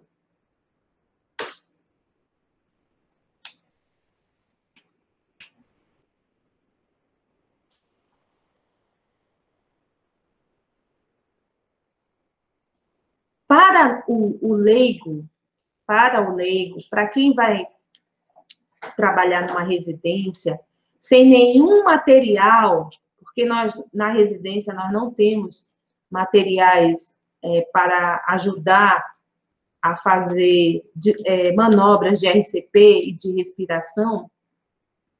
Na parada respiratória, o que você vai ouvir e vai sentir é a respiração do paciente. Para nós que já tivemos aula aqui de sinais vitais, sabemos que o tórax do paciente levanta e baixa, e a gente visualiza isso através do próprio corpo do paciente. Você não está vendo o paciente respirar, então você começa a fazer a RCP, a ressuscitação cardiopulmonar, tá? Por que é orientado o leigo a fazer a RCP? Porque, na verdade, o pessoal da área da saúde, que já passou por um curso de APH, de primeiros socorros, que sabe utilizar os equipamentos, eles podem fazer as respirações ou ventilações. Mas as ventilações, para a gente poder fazer, ela precisa de uma máscara, eles chamam de pocket mask, ou precisa de um AMBU, que é a bolsa válvula máscara. Em residência, você nem tem máscara, nem tem AMBU, então você não pode fazer a respiração boca a boca. Boca a boca a gente faz quando é um familiar, um filho. Então, tanto na parada respiratória quanto na parada cardíaca, você vai fazer a RCP. Entenda que quando a gente está insuflando aí, mexendo em cima diretamente do coração, nós estamos levando oxigênio para todos os órgãos. Então, quando você está fazendo a massagem, está levando o oxigênio para os órgãos. Tá? Bom, os sinais da parada respiratória é inconsciência, parada dos movimentos respiratórios, né? Você vai ver que o tórax do paciente não está se movimentando, através de você encostar um pouco a sua cabeça ou o seu ouvido próximo do nariz, você percebe que não tem respiração, né? E não sente que o paciente está colocando o ar para fora. Muitas vezes o pulso também está ausente, mas você não é obrigado a palpar o pulso desse paciente. Bom, nesse momento eu vou fazer uma pausa, que é Instituto Brasileiro de APH, Atendimento Pré-Hospitalar. Esse médico criou esse instituto e ele colocou na cabeça que ele vai treinar todas as pessoas do Brasil a fazerem a RCP. A intenção é ele multiplicar esse conhecimento para todos. Lembrando que esse conhecimento não é só para os profissionais da área da saúde, em hipótese nenhuma, é qualquer pessoa. A intenção dele é que um leigo, uma pessoa, uma criança, um adolescente, aprendesse a fazer a RCP. A intenção dele é essa. E nesse vídeo ele diz que quatro passos salvam a vida. Mas aí nós temos, quais seriam os 4 passos? Identificar a RCP, identificar a parada cardiorrespiratória, e para identificar, você tem que saber, pelo menos, que o paciente parou de respirar e que o paciente não responde ao seu comando. Você bate nele e ele não responde. Ele caiu, ele está no chão e ele não está respondendo. você pode identificar a parada cardiorrespiratória desse jeito. Para quem tem treinamento de identificar o pulso carotídeo, que vocês viram aqui, inclusive, no curso, para quem já teve essa aula, para quem tem esse treinamento, pode até identificar o pulso. Mas é um momento muito difícil, porque no desespero a pessoa não consegue palpar corretamente o pulso. E esse seria o primeiro passo, identificar a RCP.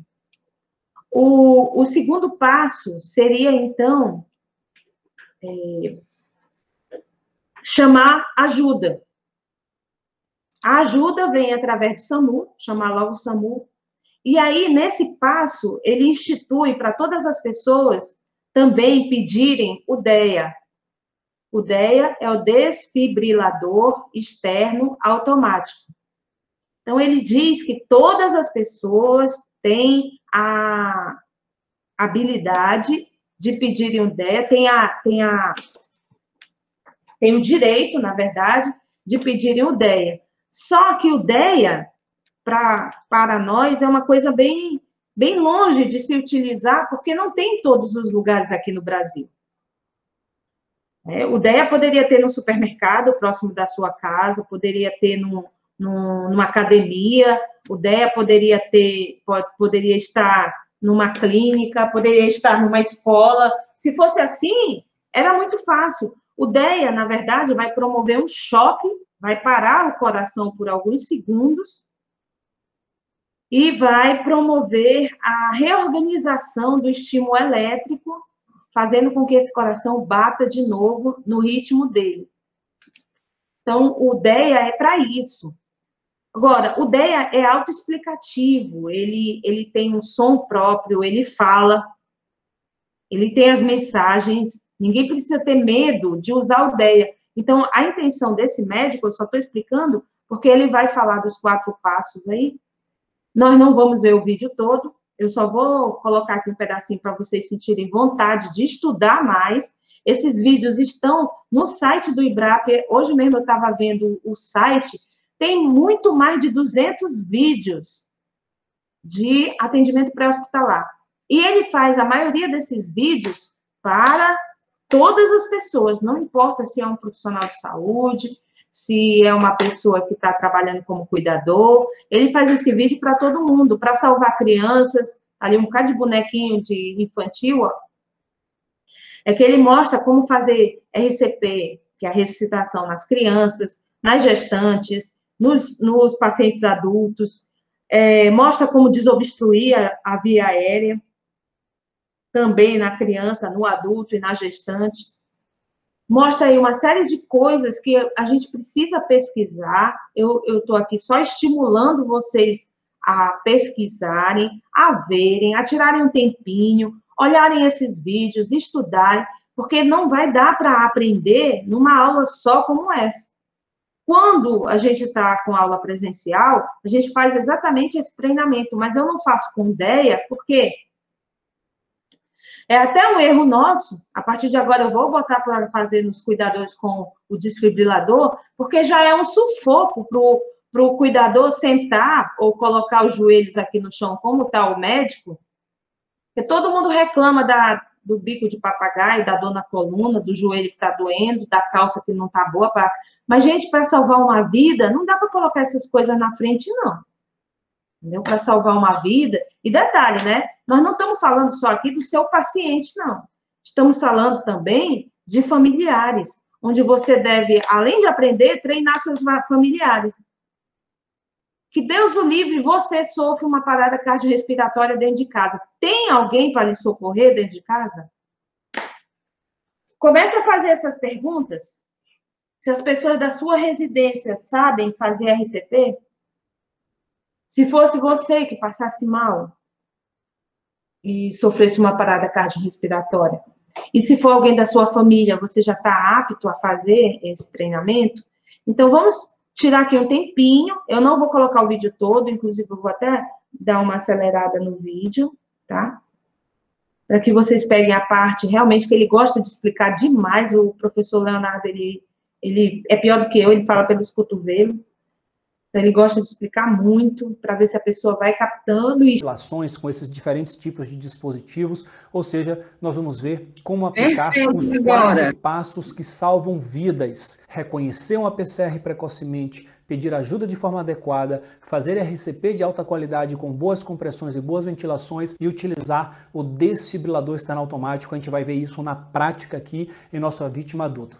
O nosso workshop, nós já vimos no vídeo 1, os conceitos fundamentais de suporte básico de vida. É um vídeo importantíssimo, indispensável para que você tenha o maior proveito possível desse workshop. Então, caso você não tenha visto ainda esse vídeo 1, vou deixar logo aqui abaixo do vídeo, tem um link, basta clicar, assiste o vídeo 1, depois vem, assiste esse vídeo 2. No vídeo 3, nós vamos falar de pediatria, ou seja, o que fazer na prática diante de uma PCR em crianças, em lactentes e também uma situação de engasgo, obstrução das vias aéreas por corpo estranho. E o último vídeo do workshop, o 4º vídeo, nós vamos mostrar como você, profissional de saúde, de APH estudante, pode se tornar um instrutor de suporte básico de vida credenciado e trabalhar profissionalmente na multiplicação desses conteúdos. Uma coisa interessante que eu quero trazer para vocês aqui no workshop é a discussão de princípios e preferências. Eu já falei um pouco sobre isso no vídeo 1 e aqui eu vou reforçar e mostrar isso na prática.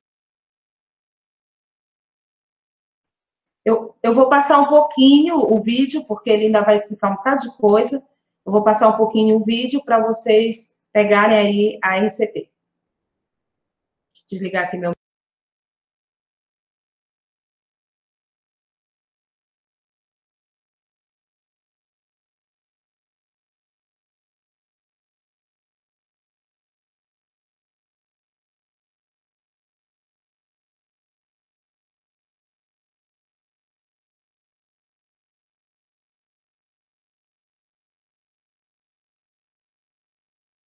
daqui para frente. Então vamos lá. Como vocês estão vendo aí no slide, o primeiro passo dos 4 passos que salvam vidas, que consiste em reconhecer uma parada cardiorrespiratória, primeiro nós temos que suspeitar e segundo, avaliar.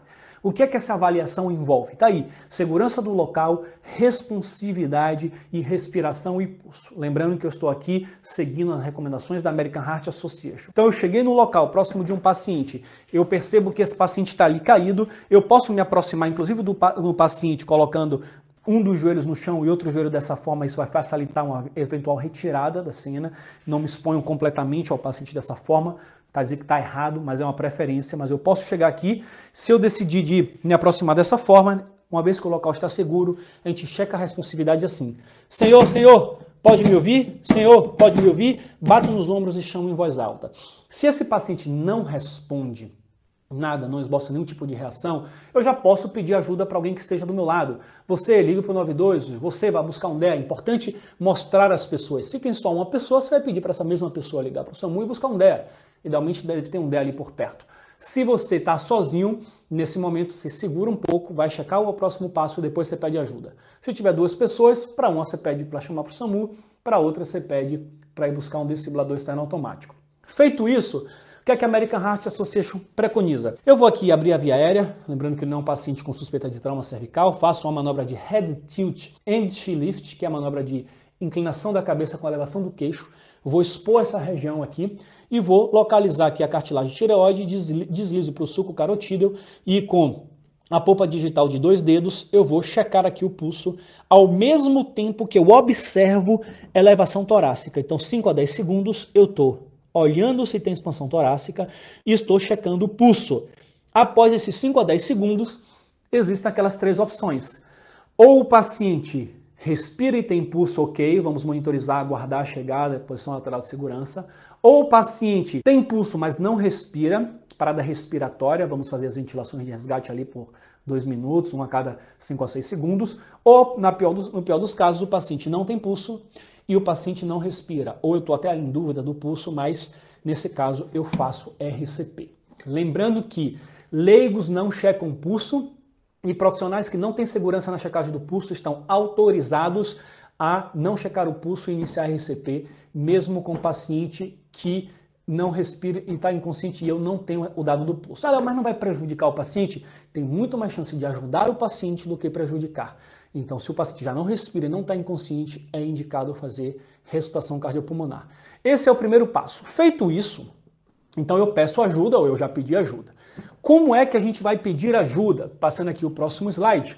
Se eu estou fora do ambiente hospitalar, o ideal é você liga para o 92 ou 93, bombeiro, a depender da situação, da região, às vezes não tem um 92, é um 93, e vai buscar um desfibrilador externo automático que idealmente deve estar ali por perto. Ah, não temos hoje em todos os lugares do Brasil. Ok, tem cada vez mais. Então é bom que a gente aprenda a pedir para que o dia que tiver um, a gente não deixe de solicitar.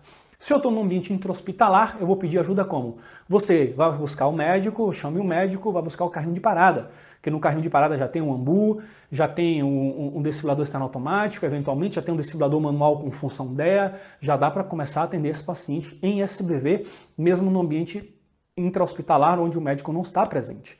Se eu estou sozinho na cena, uma possibilidade, eu ligo do celular. Posso colocar o celular, inclusive, e começar as manobras enquanto eu estou aguardando ali o atendimento, que a gente sabe que não é imediato. Okay? Então, existem algumas opções, mas é importante pedir ajuda de forma adequada. Então, nós estamos aí. Primeiro passo, segundo passo, ok. Terceiro passo, como fazer boas compressões cardíacas. Então, o passo a passo aqui que a gente vai acompanhar no slide. Observe.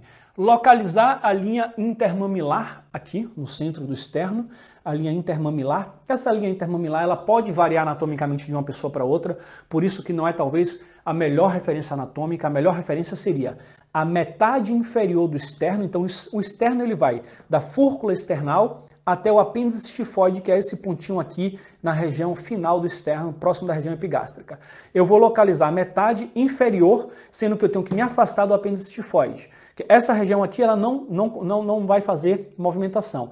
Essa região aqui extrema, final, eu posso fraturar e gerar lesão de órgão interno. Então o ideal é fazer na metade inferior, porém se afastando aqui. Então aqui está o centro do externo, eu vou posicionar minha mão, a região hipotenar da minha mão aqui no centro. Então bem essa região do calcanhar da mão no centro. Com a outra mão eu vou entrelaçar por cima.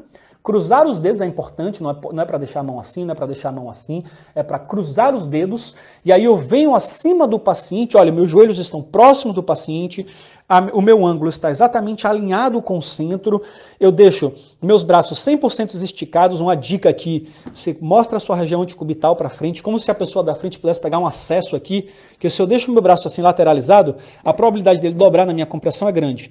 Então eu vou deixar meu braço assim, ó, para frente, meus ombros aqui alinhados, formando um ângulo de 90 graus entre meus braços e o plano do chão. E aqui eu faço minhas compressões. Forte, rápido, observando o retorno completo do tórax. Que é que o protocolo recomenda? Frequência, 100 a 120 por minuto. Ou seja, 30 compressões entre 15 e 18 segundos. E profundidade no adulto entre 5 e 6 centímetros. É isso que a American Heart Association recomenda. Então eu faria dessa forma. 1, 2, 3, 4, 5, 6, 7, 8, 9, 10, 11, 12, 13, 14, 15, 16, 17, 18, 19, 20, 21, 22, 23, 24, 25, 26, 27, 28, 29, 30. Perceba que meu cotovelo não dobra. Isso vai fazer com que minha compressão seja mais efetiva, mais eficaz, eu vou cansar menos, no ritmo certo, na profundidade certa e observando o retorno completo do tórax. Essa é a forma de fazer compressões adequadas. Se eu estou sozinho na cena, eu vou fazer 30 compressões, 2 ventilações, 30 compressões, 2 ventilações, até quando eu aguentar. Se tiver mais de uma pessoa na cena, 2, 3, enfim, a gente vai revezar as compressões a cada 2 minutos. A gente vai ver daqui a pouquinho como fazer isso em equipe. No próximo passo, vamos ver aqui como fazer as ventilações no suporte básico de vida. Existem 3 formas: boca a boca, pocket mask e ambu. O pocket mask, na verdade, é dispositivo válvula máscara, pocket mask é uma marca, e ambu mesma coisa, ambu é uma marca, o nome é dispositivo bolsa válvula máscara, ou BVM. Vamos ver cada um delas. Como é que eu faço um boca a boca? Bom, primeiro que boca a boca você vai fazer no seu ambiente pessoal, sua vida familiar, enfim, fora do seu ambiente de trabalho. Porque no ambiente de trabalho não tem porquê, nós temos equipamentos para fazer ventilações se protegendo. Não existe registro na literatura de doenças graves sendo transmitidas através do boca a boca, mas ainda assim é uma opção realizá-la ou não, segundo os protocolos. Mas se você decidir realizá-la, aqui está a técnica. Você vai pinçar a narina do paciente, vai com a outra mão inclinar a cabeça, abre a boca e fazendo um bocão de peixe assim, você vai englobar a boca do paciente e fazer a ventilação. E sempre observando a elevação do tórax, porque esse é o seu termômetro. Se a quantidade de ar que você insuflou foi suficiente, elevou um pouco, basta. Se jogar mais ar do que isso, o excedente vai todo para o estômago.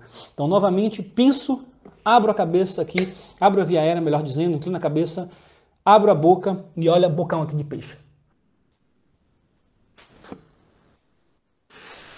Então, aqui seriam minhas duas ventilações que eu faria entre 30 compressões. A Pocket Mask, esse dispositivo aqui, é um dispositivo de barreira. Tem a barreira de contato, que tem uma máscara aqui de silicone, uma bolsa pneumática. Tem uma válvula unidirecional que eu vou encaixar, que vai fazer com que o ar vá e não volte para mim. Então eu vou encaixar essa parte pontiaguda aqui na pirâmide nasal, a parte romba do queixo do paciente. Encaixo dessa forma. Aqui eu vou fazer a letra C, uma letra E, ou seja, com esses dois dedos eu vou vedar a lateral e com o E eu vou poder aqui vedar bem, abrir a via aérea e ventilar observando. Observe que existe uma elevação do tórax. Então eu fiz 30 compressões, venho aqui. Lembrando que eu tenho entre 5 e 10 segundos no máximo para conseguir realizar essas duas ventilações. Quem deve realizar ventilação? Quem tem treinamento para isso. Quem não tem treinamento para realizar ventilações, ou quem não está com dispositivo de barreira e não quer fazer boca a boca, pode realizar o que nós chamamos, a American Heart chama de hands only, ou seja, somente as mãos, com pressões contínuas e ininterruptas, sem as ventilações. A Pocket Mask ela é excelente para ser utilizada quando eu estou sozinho na cena, por isso que é legal que o socorrista sempre tenha a sua. Porque se está numa PCR sozinho, você consegue comprimir aqui e ventilar, estando na lateral do paciente, porque eu tenho uma mão para abrir, a outra para vedar e eu ventilo com a boca. Já o ambu, ele é mais recomendado de ser utilizado quando nós estamos em equipe. Por quê? Para ventilar com o ambu, a posição correta é estarmos aqui na cabeça do paciente, na posição cefálica. Então tem um colega que está ventilando na lateral, eu estou na cabeça. Esse ambu, por exemplo, ele tem a possibilidade de encaixar a mão aqui, para fazer menos esforço de segurá-lo, possibilidade. Os ambus, eles podem vir com um reservatório que pode ser encaixado aqui em uma cânula aqui para poder colocar O2 suplementar.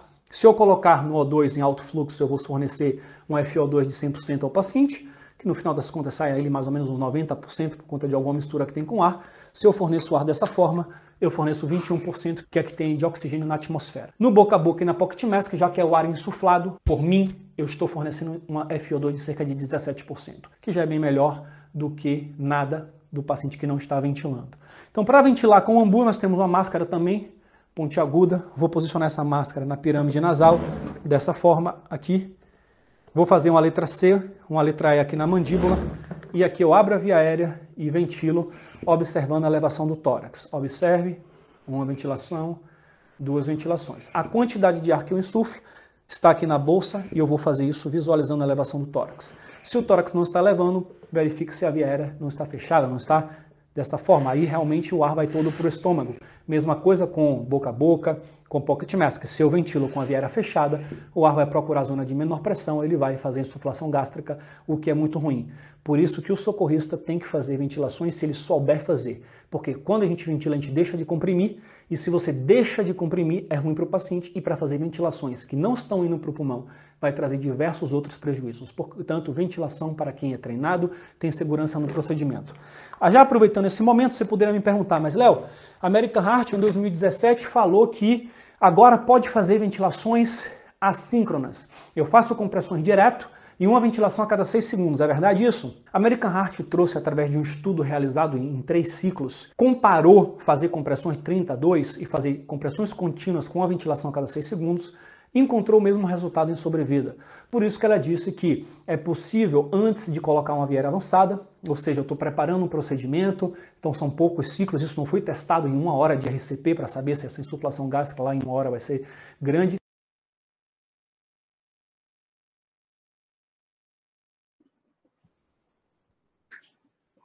Gente, ó, pausei porque o vídeo é muito extenso. A outra coisa, estão me ouvindo?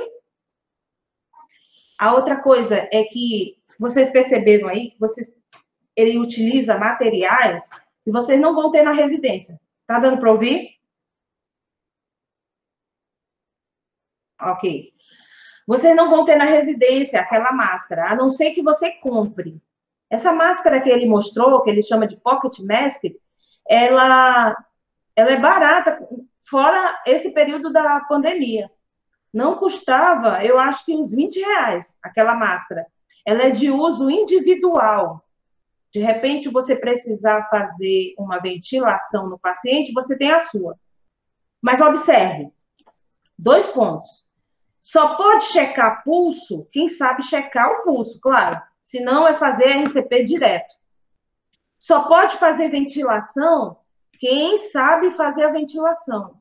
Ele mostrou ali que a primeira coisa, antes de fazer a ventilação, é abrir as vias aéreas, né? Colocar a mão na testa do paciente e elevar o queixo. Tem que abrir totalmente a via aérea, porque se deixar a cabeça para baixo, gente, quanto mais para baixo a cabeça, ou alinhada a cabeça, a árvore respiratória fica mais fechada. Quanto mais para cima, mais para trás, na verdade, a árvore respiratória fica mais aberta. Então, se não souber fazer a ventilação, o ar, em vez de entrar no pulmão, ele vai para o estômago. E aí vai fazer, como ele falou, de insuflação gástrica. Vai perder tempo, enquanto, em vez de você estar fazendo a RCP, a manobra de ressuscitação, a massagem cardíaca, você está ali perdendo tempo com a ventilação e não está fazendo corretamente. Então, essa questão aí, eu coloquei para vocês visualizarem o naipe aí do conhecimento do professor Leonardo Clement, que é médico e fundador da IBRAP, para vocês terem curiosidade de irem atrás de mais conhecimento, porque o nosso curso aqui, o nosso curso Ananeri, ele se propôs em dar essa aula, porque nós conversamos aqui, que eu não poderia deixar de dar, aliás, eu não poderia dar um curso e deixar de dar pelo menos uma orientação sobre o que é fazer uma massagem cardíaca, uma RCP, tá? Eu tive, inclusive, um relato aqui de uma aluna que disse que a irmã dela faleceu dentro de casa, no banheiro, e aí eu perguntei, o que tu fez? Fiquei olhando.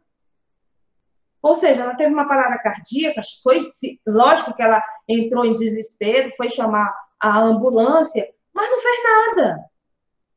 E eu já vi vários vídeos desse médico, ele dizendo, é muito triste quando o SAMU é acionado, chega na casa das pessoas que tiveram RCP, tiveram parada cardiorrespiratória, a pessoa entrou em parada cardiorrespiratória, o SAMU foi acionado, o SAMU chega, às vezes, mais de 30 minutos, 20 minutos, e ninguém está fazendo nada lá na residência. Ninguém está fazendo uma massagem cardíaca, ninguém está fazendo uma ventilação, ninguém está fazendo nada. Isso é muito triste para o Brasil. Infelizmente, a maioria das pessoas não sabe fazer uma massagem cardíaca para ajudar esse paciente a sair desse quadro, né? Então, a minha preocupação é que vocês, como cuidadores, jamais pensem que vocês não podem estudar, inclusive até para ser um instrutor de atendimento pré-hospitalar. Porque não é obrigatório ser técnico de enfermagem, ser enfermeiro, nem médico, tá certo? Ele está formando instrutores para multiplicar esses conhecimentos. Lá dentro do site deles, eles vão falar sobre obstrução de via aérea, como eu já falei, em criança, em adultos, em gestante, vão falar de hemorragias, vão falar de problemas com idosos, vão falar de quedas, e aí várias questões de atendimento pré-hospitalar, de torniquete. No site deles tem mais de 200 vídeos, eu estava visualizando hoje, 200 eu acho que é pouco, eu acho que é uns 300 ou 400 vídeos, e que está à disposição de qualquer pessoa para aprender a fazer uma RCP. Mas a minha preocupação é principalmente com essa massagem, porque agora vocês não estão aqui no curso, né? Vocês podem passar por essa situação e, infelizmente, pode até ser uma pessoa da sua família. E vão pensando aí, porque esse conhecimento, se você adquire esse conhecimento, você tem que passar para os seus familiares. Porque que Deus o livre seja você passando por por uma parada cardiorrespiratória, será que tem alguém para lhe socorrer dentro da sua residência? Então, não é só aprender. Se você aprender, você vai ter que passar esse conhecimento também. Passar esse conhecimento para outras pessoas, inclusive seus familiares. Tá certo? A nossa preocupação é justamente essa, de poder mostrar um pouquinho para você. Eu trouxe o professor aí, você já conhece. O site é da IBRAPH, I-B-R-A-P-H, IBRAPH, tá? Tem na internet, tem no YouTube. O professor, o nome é o Leonardo Clement. Vão atrás, gente, vão atrás, tá certo? Não tem nada para fazer, não fica olhando Facebook, não. Não fica olhando mensagem. Professora, na terça-feira, quando a senhora deu a dica dele para mim, eu já fui no YouTube, só com o nome dele eu já achei e comecei a segui-lo. A gente acha todos os vídeos dele. Assisti os 2 ontem. Maravilhosa indicação. Ótimo, né? Ótimo. Eu também estou estudando com eles, para concurso, né? E eu pretendo também fazer o curso de instrutor aí do IBRAPH, né? Então, a dica não é para ficar para você, a dica é para espalhar para todo mundo, né? Fico com muita pena porque os colegas do nosso grupo não vieram assistir nossa aula aqui, a indicação, mas vamos postar os vídeos. Quem quiser postar no nosso grupo, pode postar os vídeos, tá certo? Passem esse conhecimento, porque esse conhecimento não é só para a gente e pode salvar a vida. Vocês viram aí que é uma coisa simples. De todo esse vídeo aí, com máscara, com ambu, ficou a lição de que fazer a massagem sem a máscara, sem o ambu, também é eficaz, tá? E o que ele mostrou é como se posicionar, como fazer a massagem. Se não fizer a massagem correta também, não vai ter êxito, não vai ajudar o paciente, tá? E como tem gente que retorna e depois agradece porque foi socorrido por uma pessoa que conhece e conseguiu sobreviver. Eu espero, como eu digo, eu espero que vocês nunca passem por isso. Eu já fiz massagem cardíaca, mas foi na unidade que a gente trabalhava, onde idosos entravam em parada cardíaca e a gente tem que atender.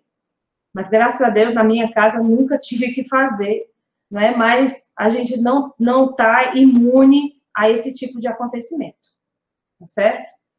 Então, eu vou aqui me despedir de vocês, agradeço, a dica aí é para todos, vamos estudar, tá? Vamos estudar, e eu vou marcar com vocês, eu passo no grupo o material dessa aula, eu não sei se vai dar para a gente colocar, mas o assunto da próxima aula a gente vai comentar no grupo para vocês assistirem, tá bom? Parabéns aí os que estão assistindo aula online, estamos nos vendo aqui pelo computador, mas de qualquer forma, estamos nos estimulando, nos motivando a estudar sempre, estudar sempre. O conhecimento, ele é de todas as pessoas, não é de uma pessoa só de área da saúde, não é isso. O conhecimento é de todos nós, tá certo? Todos nós podemos estudar. E completando, em vez de estarem no Facebook, olhando mensagem de WhatsApp, vão estudar aí o professor Leonardo Clement do IBRAPH, que é a melhor coisa que você faz, tá bom? E depois me conta aí a sua experiência. Um abraço, boa noite, tá? Um abraço para vocês, boa noite. Vocês vão ver que, com certeza, vocês vão prestar um cuidado melhor para os seus pacientes, tá bom? Boa noite, professora. Obrigada pela aula. Foi muito boa. Valeu, um abraço. Cristina, Francimara, Laílma, Aline, que estavam presentes aqui no curso. Boa noite para vocês, tá? Um abraço. Boa noite, obrigada. Mais um dia maravilhoso. Valeu, tchau, linda. Boa noite.